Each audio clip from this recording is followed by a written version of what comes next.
आज का वीडियो नए वक्फ कानून के हवाले से बहुत ही ज़्यादा अहम है, बहुत इम्पोर्टेंट है। इसलिए आपसे मेरी इल्तिजा है कि इस वीडियो को ज़्यादा से ज़्यादा शेयर कीजिएगा ताकि लोग किसी गलत फहमी में ना रहें, कोई गलत कदम ना उठाएं।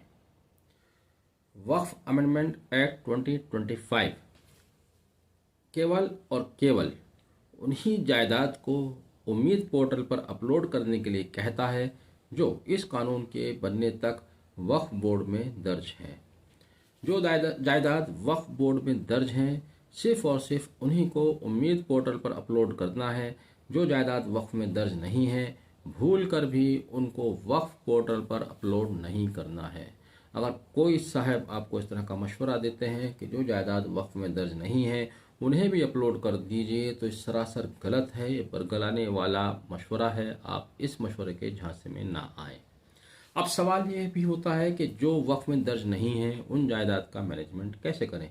तो आप पहले से ट्रस्ट बनाकर या समिति बनाकर, सोसाइटी बनाकर उनका मैनेजमेंट करते आए हैं।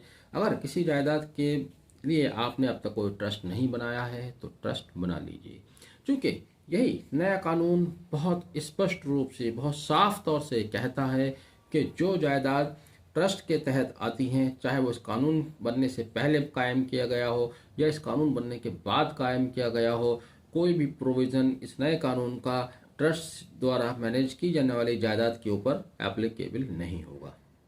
सेक्शन 2 देख लीजिएगा, वक्फ अमेंडमेंट एक्ट 2025 का section 2 application of the act.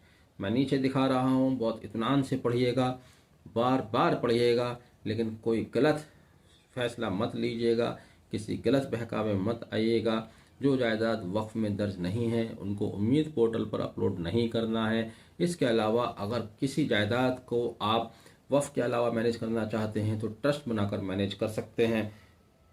मैं पढ़ ही देता हूँ।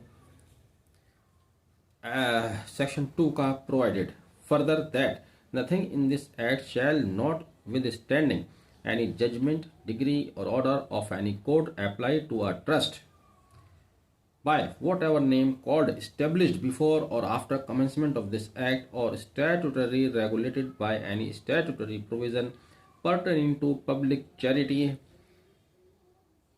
by a Muslim for purpose similar to a waqf under any law for the time being in force।